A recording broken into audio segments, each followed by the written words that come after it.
Dear students, in this video we are going to study features of the prokaryotic cell. Now why we are calling this cell as prokaryotic? Because it is not having any nuclear boundary or nuclear membrane or nuclear envelope around its chromosomal material. Here you can see that it is having single circular chromosome lying in the cytoplasm, but there is no nuclear membrane here. That's why such cells are known to have the primitive type of nucleus.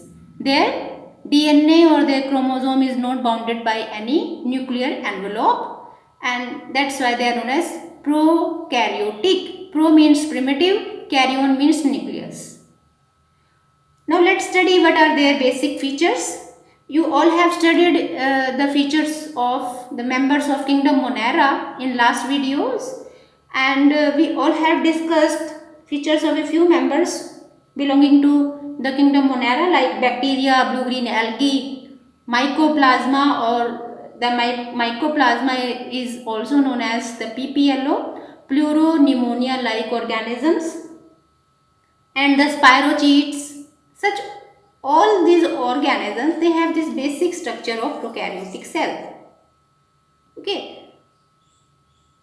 If we compare these cells with that of eukaryotic cell, then their ability to multiply, to divide is faster than the eukaryotic cells. But they are the simplest type of cells. Their features are not complex. All the types of prokaryotes, they have some fundamental similarities that we have to discuss in these videos. Here in this lecture we will discuss only about this outermost boundary. Okay. So now let's study what are the fundamental structures and important components of this prokaryotic cell. Now let's start with first of all this outermost boundary. This outermost boundary is known as the cell envelope. This is cell envelope. So in this lecture we will discuss about the cell envelope. This cell envelope consists of basically three layers. The prokaryotic cells, they have a complex cell envelope which is made up of three layers which are stacked upon each other, and they are bonded together tightly. Actually these cells are very small in size, so we have to observe them under the electron microscope only. And under the electron microscope, when we study their outermost boundary, the cell envelope, then it shows three basic layers. The outermost layer is known as the glycocalyx. आप यहाँ पर ये orange color की layer देख रहे हैं? This orange color layer is known as the glycocalyx. Okay? This outermost layer, glycocalyx. And then this glycocalyx is followed by the cell wall. यहाँ पे आप इसके बाद आप एक green color की layer को देख सकते हैं.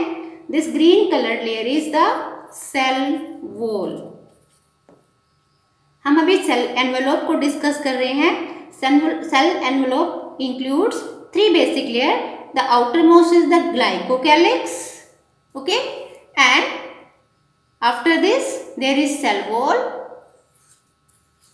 And the third layer is this plasma membrane. Okay, there is plasma membrane. And all these three layers form the cell envelope. You all know that they are the outermost layers. That's why we can give the function of this cell envelope that it is protective in nature. The outermost boundary है, इसलिए ये protective nature की रहेगी. Now let's study the structures, basic features of these structures. First of all, let's start with this glycocalyx. The glycocalyx is the outermost layer which is comprising a coating of macromolecules which protects the cell and also helps in adhesion.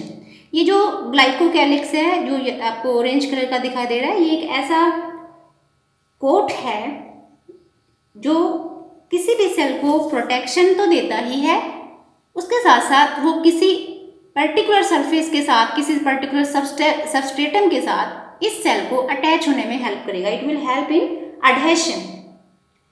And this layer differs in thickness and chemical compositions in different bacteria. आप किसी भी अलग अलग members में अगर आप इनकी comparison करेंगे तो ये जो एनवेलोप है, ग्लाइकोकैलिक्स जो है, इसकी थिकनेस वेरी कर सकती है, इसकी कंपोजिशन वेरी कर सकती है. There are a number of bacteria which have this glycocalyx in the form of loose sheath. बिल्कुल एक लूज शीथ की फॉर्म में कुछ बैक्टीरिया में एग्जिस्ट करती है, और इसे वहां पर अगर ये लूज शीथ की फॉर्म में है तो हम इसके कहते हैं slime layer, if it is present in the form of a loose sheath. And इस स्लाइम लेयर का जो मेन फंक्शन रहता है वो ये, it will absorb the moisture and protect the desiccation, protect this cell from the desiccation और from the loss of water and nutrients. इस पूरी सेल में से कोई भी वाटर का लॉस नहीं होना, मीन्स ये ड्राई नहीं होगी और इसमें से न्यूट्रिएंट्स एस्केप नहीं कर सकते अगर इनके आसपास, इनकी पूरी सेल की चारों तरफ ये स्लाइम लेयर है, एक लूज शीट है which is representing the glycocalyx. लेकिन ऐसा भी हो सकता है कि बहुत सारे बैक्टीरिया में ये बजाय एक लूज शीट के it can be in the form of a thick and tough covering known as the capsule. तो यहाँ या तो एक कैप्सूल की फॉर्म में होगी जो एक थिक लेयर है और हार्ड लेयर रहेगी, लेकिन हो सकता है कि ये स्लाइम लेयर की फॉर्म में हो. कैप्सूल एक टफ कवरिंग है जबकि स्लाइम लेयर लूज शीट है. The capsule and slime layer दोनों की अगर हम बात करें तो they are made up of polysaccharides but they may contain the proteins also. Means अगर इनका बेसिक स्ट्रक्चर देखा जाता है तो ये ज़्यादातर कार्बोहाइड्रेट से बने होते हैं, कॉम्प्लेक्स कार्बोहाइड्रेट से, जिसको आप पॉलीसैकेराइड कह सकते हो. और इसके साथ साथ ये प्रोटीन्स के साथ भी जुड़े हो सकते हैं, means they can be glycoproteins in nature. Okay, the capsule is responsible for giving gummy and sticky characters to the cell. अब क्योंकि अभी आपसे बात हुई कि स्लाइम लेयर डेसिकेशन से बचाती है, लेकिन कैप्सूल क्योंकि काफ़ी टफ कवरिंग है तो ये उस पर्टिकुलर सेल को स्टिकी नेचर देता है, एक गमी नेचर देता है. और बहुत बार ऐसा भी होता है कि स्लाइम लेयर या कैप्सूल अगर ये नहीं भी हैं तो ऐसा नहीं है कि ये सेल जो है इसकी डेथ हो जाएगी. एक्चुअली ये प्रोटेक्टिव है लेयर्स, लेकिन these layers are not essential for the survival.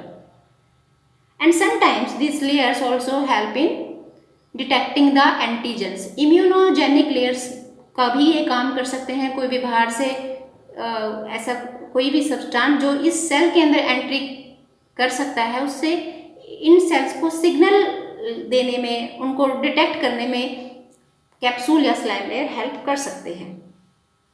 Okay, तो ये थी सबसे बाहर की लेयर जिसको आप कहते हैं ग्लाइकोकैलिक्स. अब देखते हैं दूसरी लेयर, ये सेल वॉल.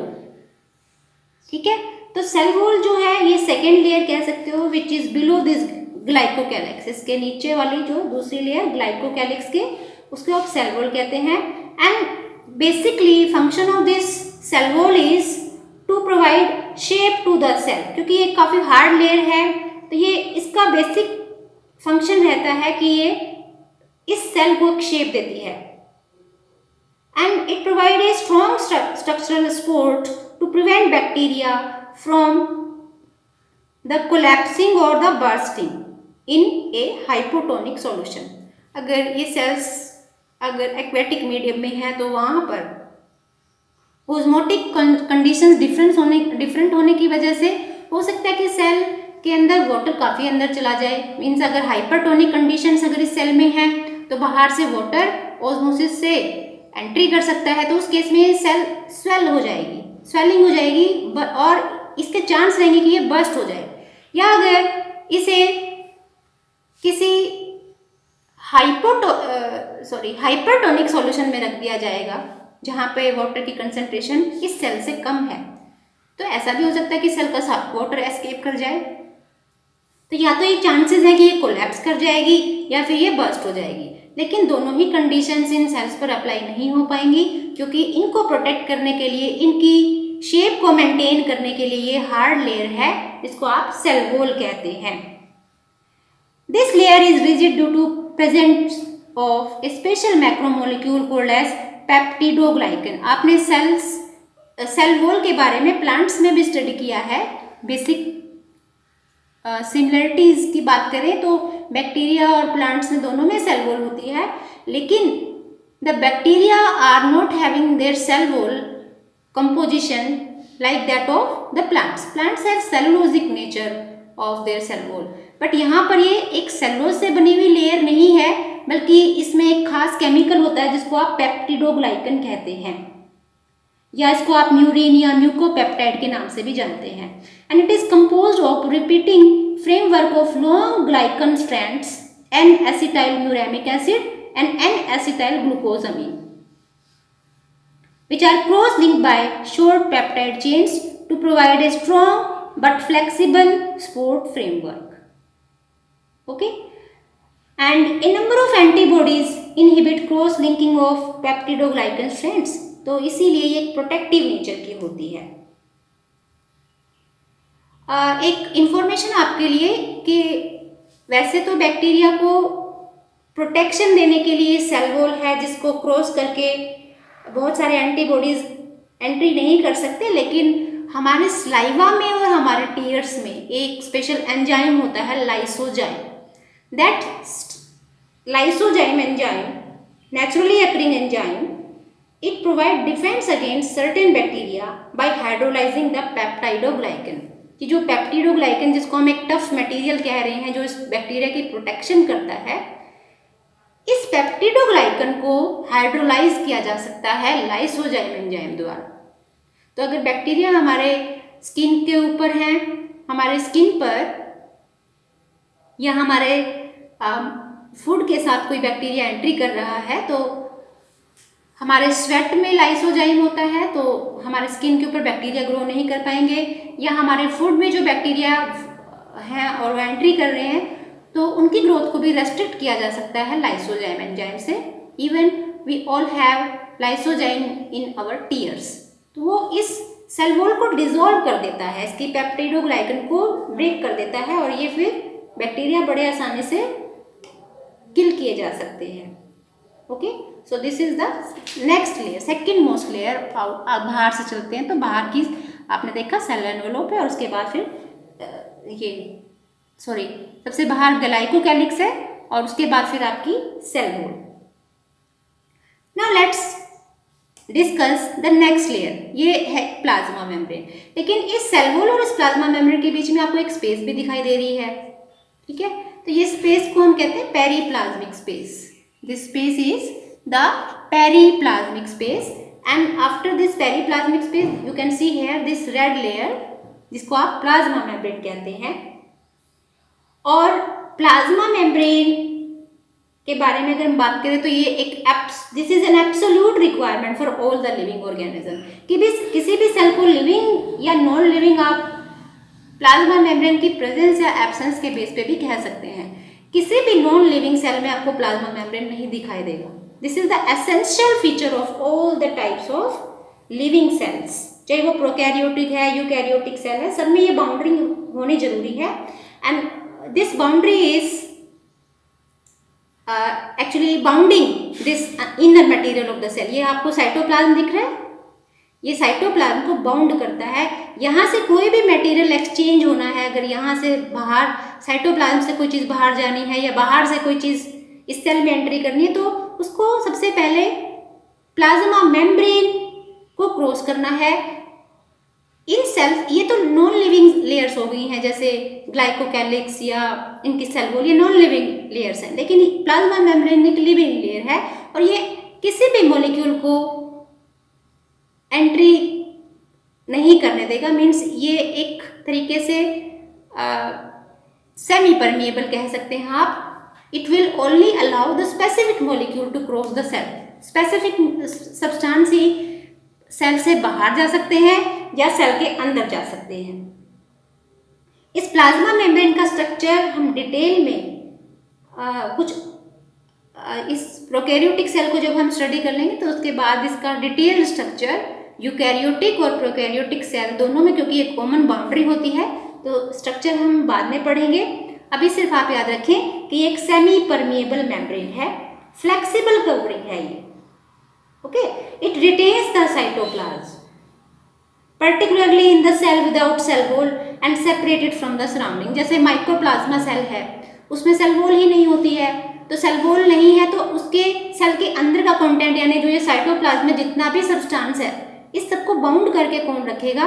तो ऐसे ऑर्गेनिज्म जिनमें सेल वॉल नहीं होती है, वहां पर तो प्लाज्मा मेम्ब्रेन की ही ड्यूटी रहती है कि वो इस सेल को एक शेप दे, सपोर्ट दे और रेस्ट्रिक्ट करे उन मूवमेंट्स को जो सेल में नहीं होने चाहिए।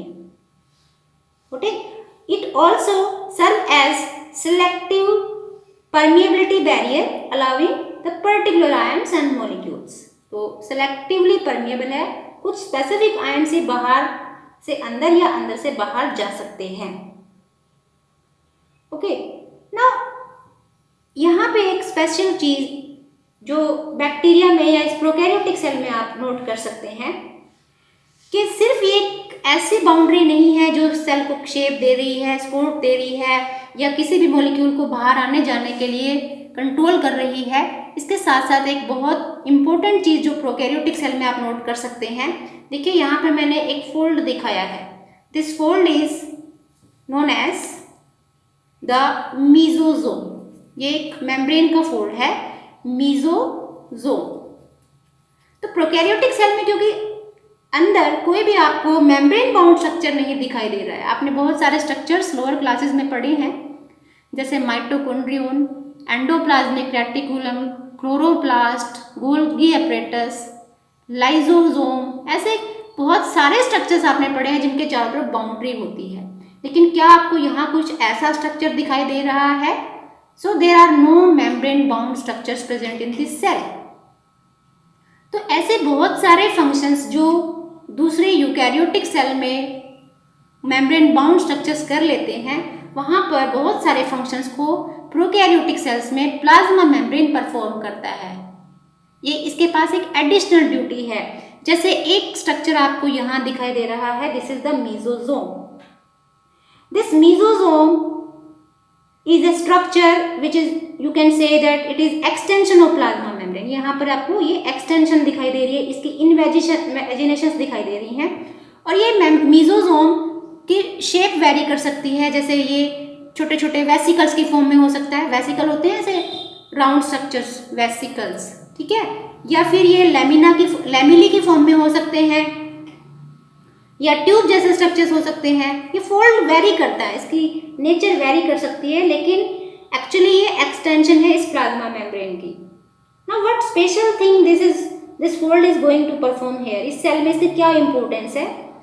तो यहाँ पे आप इसके बारे में लिख सकते हैं कि this mesosome is having enzymes. ये एक ऐसा फोल्ड है मेम्ब्रेन का जिसके पास ऐसे एंजाइम्स हैं जो सेल वॉल बनाने में हेल्प करते हैं। This mesosome help in deposition of material which is helping in formation of this cell wall। ये cell wall पेप्टिडोग्लाइकन से बनी है या म्यूरेमिक एसिड से बनी है। तो ये केमिकल कंपाउंड आते कहाँ से हैं?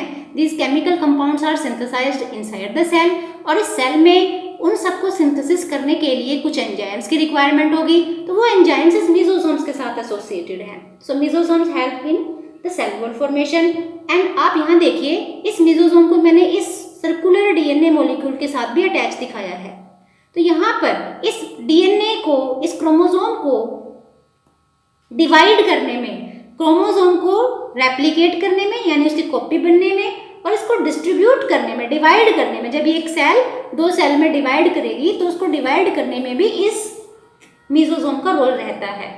And it is secretory in function. ये बहुत सारे केमिकल्स को सिंथेसाइज करता है और सीक्रेट करता है इस पूरे सेल के अंदर, जो इसकी मेटाबॉलिक एक्टिविटीज के लिए जरूरी होती हैं।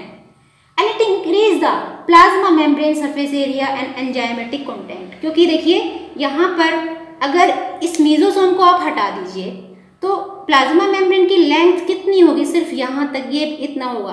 लेकिन अगर प्लाज्मा मेम्ब्रेन ऐसे अंदर की तरफ फोल्ड हो जाता है तो दैट मीन इस सेल के एरिया के हिसाब से उस प्लाज्मा मेम्ब्रेन की लेंथ ज़्यादा हो जाएगी क्योंकि फोल्ड हो गया। तो इसका मतलब प्लाज्मा मेम्ब्रेन का जो एरिया है वो इंक्रीज करने में भी मेसोसोम हेल्प करता है। और यहाँ पर भी आप देखिए मैंने कुछ इन प्लाज्मा मेम्ब्रेन के साथ जुड़े हुए कुछ एंजाइम्स को भी दिखाया है। ये रेस्पिरेटरी एंजाइम्स हैं। तो रेस्पिरेशन में जब फूड सेल में एंट्री करेगा और फूड से एनर्जी लेनी है, एटीपी फॉर्मेशन होगी, तो वो ऑक्सीडेशन जो उस फूड का करना है उसमें इसी प्लाज्मा मेम्ब्रेन के एंजाइम्स हेल्प करते हैं। तो यहाँ पर आप लिख सकते हैं these are the respiratory enzymes. तो यहाँ पे हमने क्या पढ़ा कि प्लाज्मा मेम्ब्रेन सेमी परमिएबल है, कोई भी चीज़ को बाहर आने जाने से के लिए कंट्रोल करता है। ऐसी कोई चीज़ अंदर आ नहीं सकती या जा नहीं सकती। It allows only the specific molecule to cross the cell and it is also folded in the form of mesosome that will perform the function of cell wall formation, helping in chromosomal duplication or its division into daughter cells, secretory in nature, okay, and increasing the surface area of this plasma membrane. Likewise, the plasma membrane is also having the respiratory enzymes that will help it to oxidize the food material, okay.